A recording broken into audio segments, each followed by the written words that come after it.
Good morning everyone. अभी तक आप लोगों ने पढ़ा है किरचॉफ्स लॉ और कैसे किरचॉफ्स लॉ का न्यूमेरिकल सॉल्व करते हैं, ये आप सभी लोगों ने सीख लिया है। ठीक है, किरचॉफ्स के दो लॉ थे, voltage law and current law. इन दोनों को यूज करके हम लोग किसी भी सर्किट को सॉल्व कर सकते थे।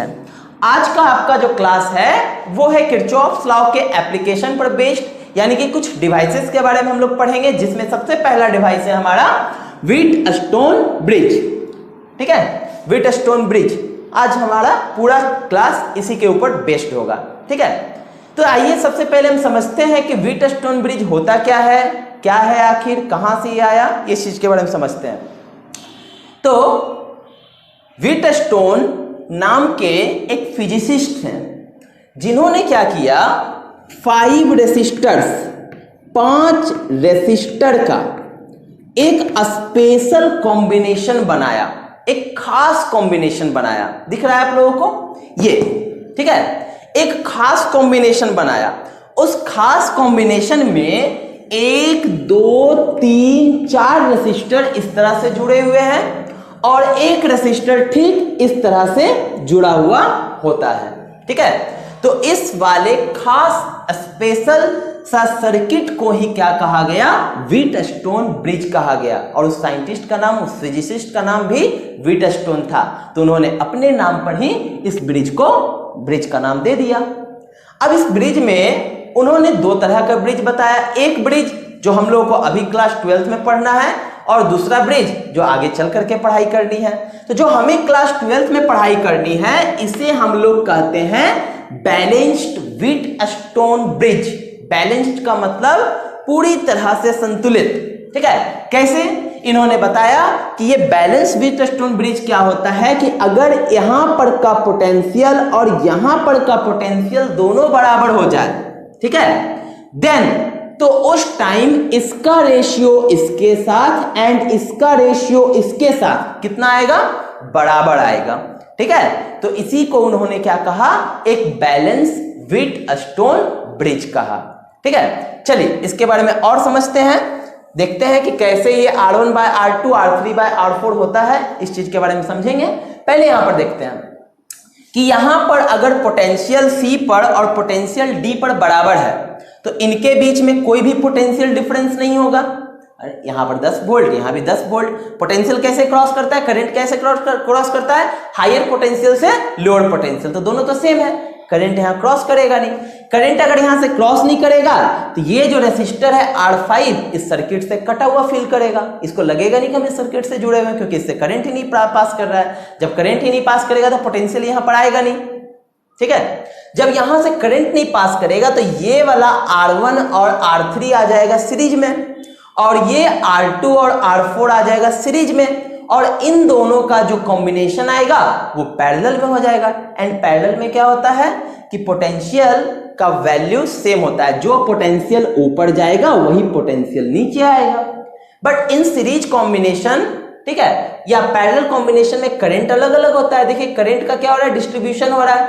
यहां से हमने कितना करंट भेजा, I करंट भेजा, यहां पर आने के बाद ये डिस्ट्रीब्यूट होकर के ऊपर I1 नीचे I2।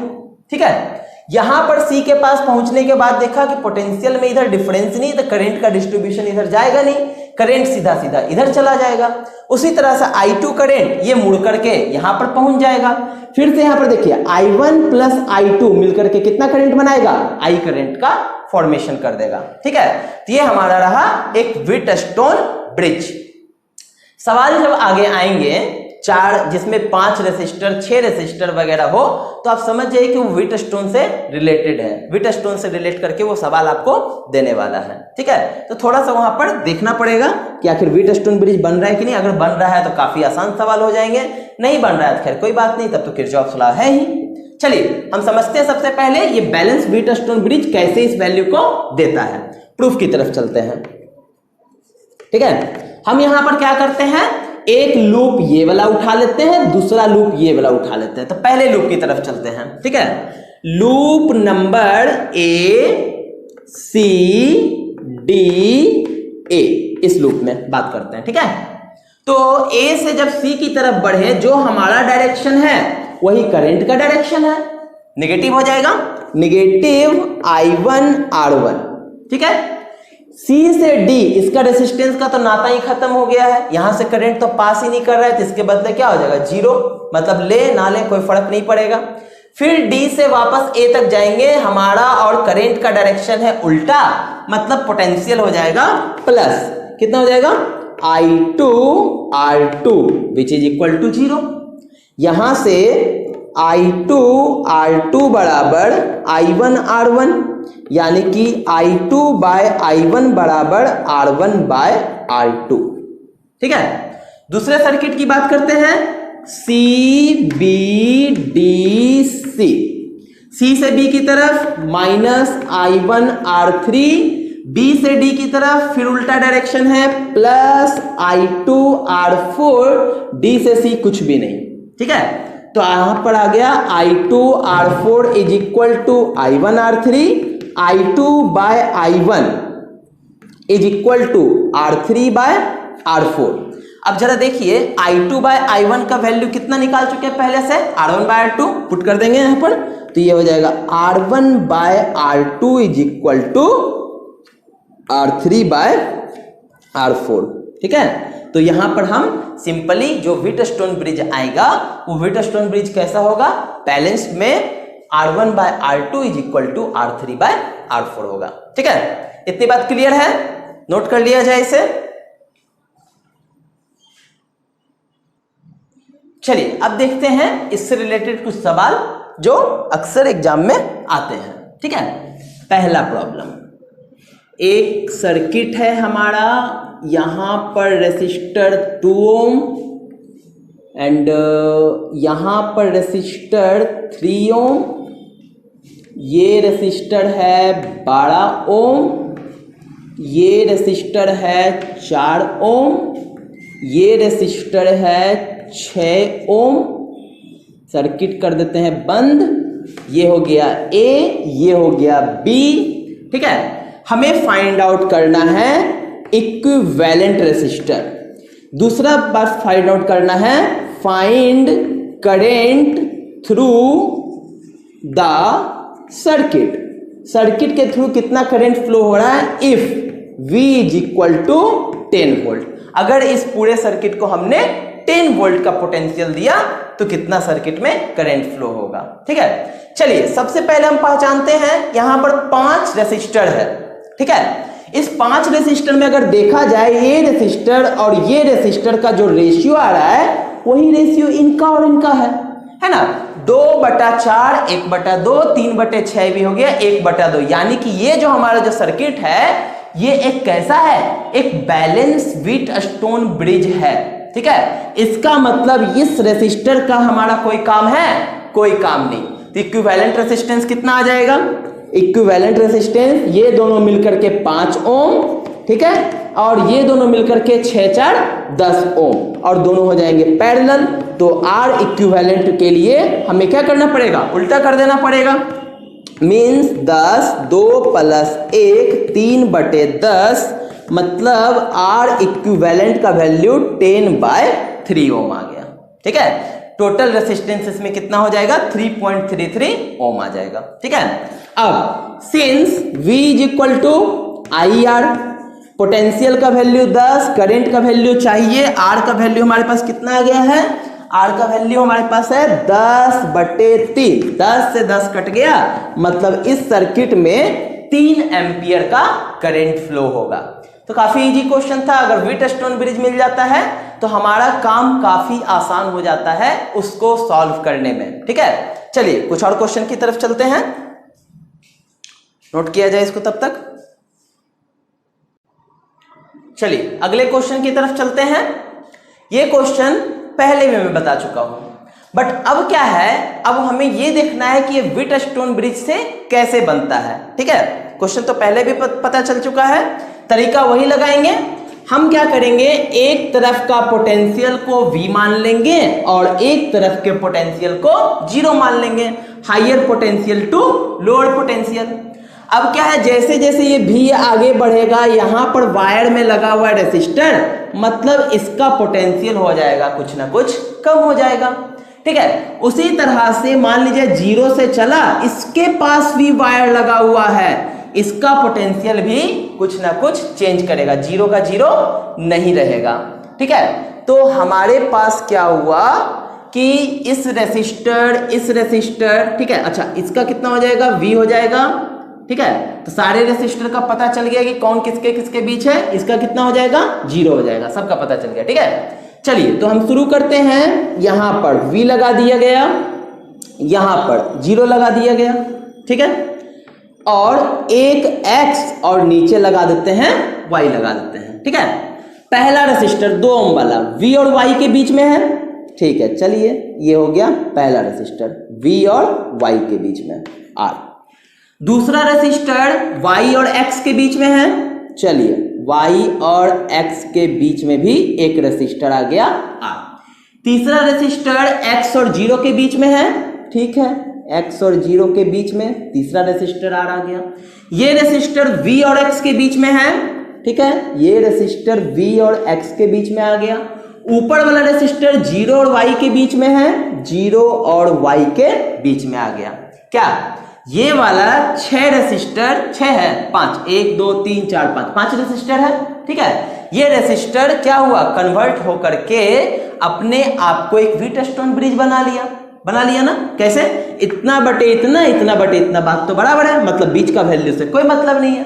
अब अगर हमें क्या चाहिए, इक्विवेलेंट रेसिस्टेंस चाहिए, तो ये R प्लस R यानी कि 2R एंड ये R प्लस R यानी कि 2R दोनों हो जाएंगे पैरेलल कॉम्बिनेशन में, मींस 2/2R, 2 से 2 कैंसिल, इक्विवेलेंट रेसिस्टेंस हमारा क्या निकल करके आएगा, इसका R निकल करके आएगा। ठीक है, वेरी सिंपल क्वेश्चन। अगर क्वेश्चन को हम सिंप्लीफाई करने के लिए सीख गए तो क्वेश्चन बहुत आसान हो जाता है। ठीक है, चलिए अगले क्वेश्चन की तरफ चलते हैं। ये हमारा क्वेश्चन है, हमारे पास कुछ इस तरह के सर्किट हैं। ठीक है, इसमें टोटल कुल मिलाकर के 6 रेसिस्टर लगे हुए हैं, 1 2 3 4 5 6, सभी के रेसिस्टेंस हैं R। ठीक है, चलिए इनका थोड़ा सा देखा जाए। अगर ये पोटेंशियल V है, ये पोटेंशियल 0 है, तो ये पोटेंशियल V यहां पर आकर के लगेगा, यहां पर भी V आकर के लगेगा। ठीक है, ये 0 है, यहां पर 0 आकर के लगेगा, यहां भी 0, यहां भी 0, क्योंकि इस वायर में कहीं भी कोई भी किसी भी तरह का रेसिस्टर नहीं लगा हुआ है, तो पोटेंशियल लॉस होगा नहीं। चलिए अब हमारे पास थोड़ा सा यहां पर सोचना पड़ेगा, हमें यहां पर का और यहां पर का पोटेंशियल पता करना होगा। मान लिया जाए यहां पर पोटेंशियल Y है, ठीक है, और यहां पर पोटेंशियल X है। अच्छा, ये Y वाला है तो यहां भी कितना हो जाएगा, Y हो जाएगा। ठीक है, सभी जगह का आ गया। चलिए अब शुरू करते हैं इसको व्हीटस्टोन ब्रिज में कन्वर्ट करने। ठीक है, तो हमने सबसे पहले लिया V यहां पर। ठीक है, V के बाद X है, Y है और 0 है। ठीक है, यहां पर बना लिया 0, यहां बना लिया X, यहां बना लिया Y। ठीक, Y, हाँ ठीक है। चलिए अब उसके बाद हम देख रहे हैं कि ये जो हमारे पास ये रेसिस्टर है, ये वाला, सबसे पहले इसकी बात करते हैं। ये Y और V के बीच में है। चलिए ठीक है, इसको Y और V के बीच में लगा दिया गया। ठीक है, रेसिस्टेंस का वैल्यू R है। फिर ये वाला रेसिस्टर V और X के बीच में है, V और X के बीच में एक और रेसिस्टर। ठीक है, ये X और Y के बीच में है। चलिए ठीक है, X और Y के बीच में है, ये हो गया R। ये Y और 0 के बीच में है, ये हो गया Y और 0 के बीच में R।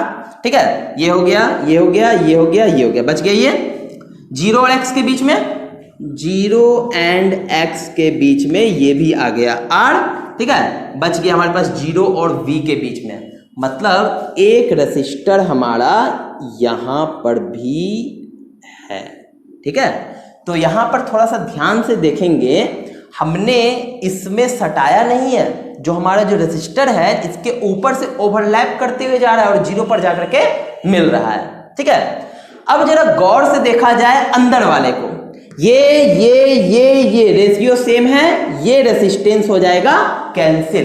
ठीक है, ये वाला रेसिस्टेंस हो जाएगा, एक्स वाई वाला हो जाएगा कैंसिल।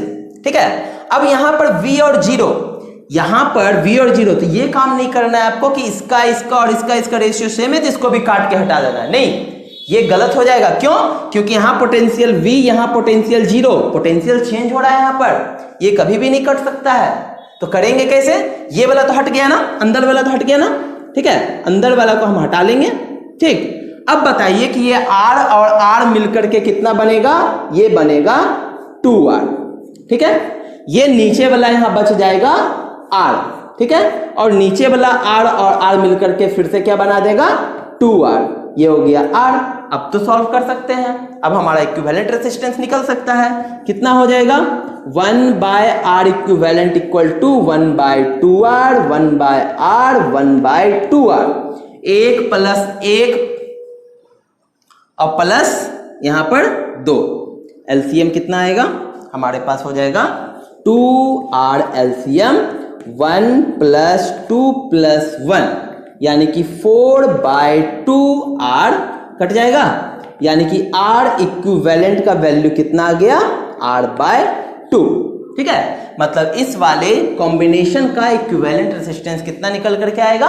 R/2 निकल करके आएगा। समझ में आ रही है बात?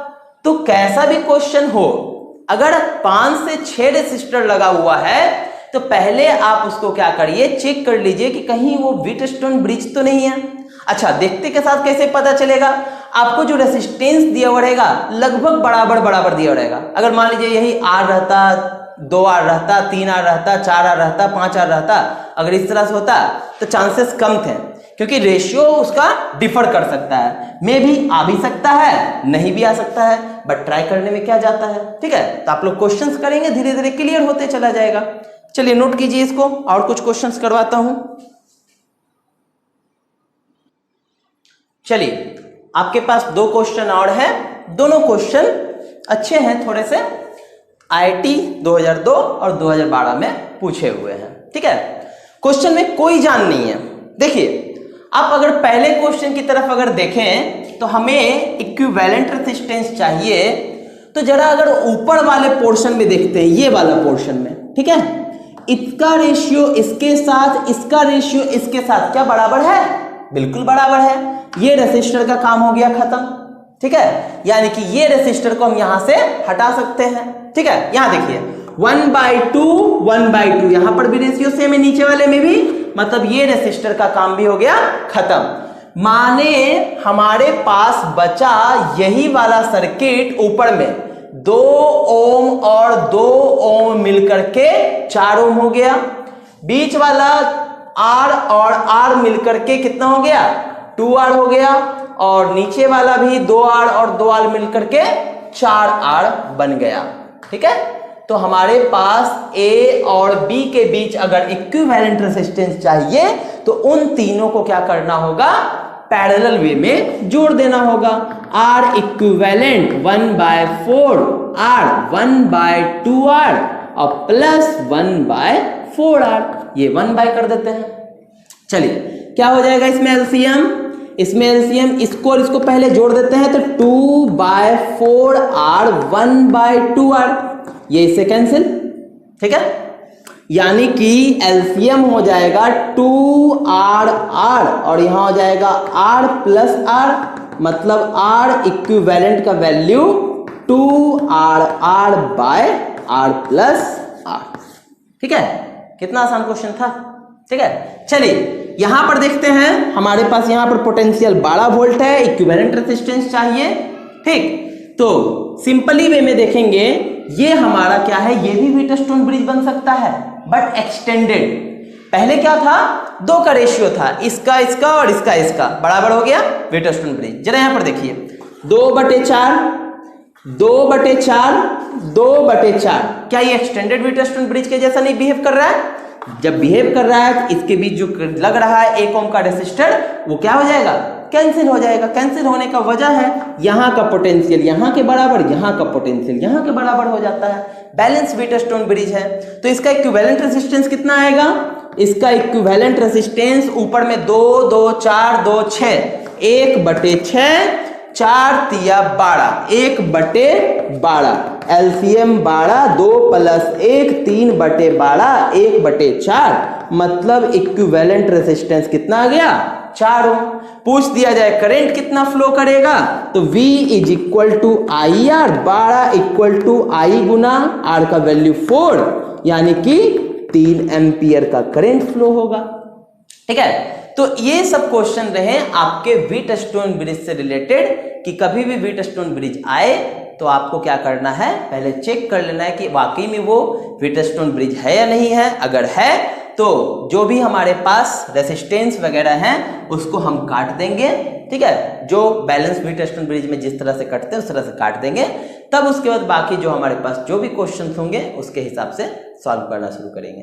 तो आई होप आपको काफी अच्छे से समझ में आ गया होगा कि व्हीटस्टोन ब्रिज क्या होता है, किस तरह से इसका वर्किंग है और क्यों व्हीटस्टोन ब्रिज को यूज किया जाता है। सर्किट को सिंप्लीफाई करने के लिए व्हीटस्टोन ब्रिज का यूज किया जाता है ताकि सर्किट हमारा सिंपल फॉर्म में हो। ठीक है, ज्यादा से ज्यादा कॉम्प्लिकेटेड सर्किट ना हो, इसलिए हम लोग क्या करते हैं, एक व्हीटस्टोन ब्रिज का यूज करते हैं। ठीक है, तो आज के लिए आपके इतना ही। ठीक है, अगले क्लास में शायद पोटेंशियोमीटर आप लोगों को पढ़ना पड़े और एक पोटेंशियोमीटर शायद आपको पढ़ना पड़ेगा। ठीक है, चलिए तब तक के लिए आप लोग पढ़ाई करते रहें।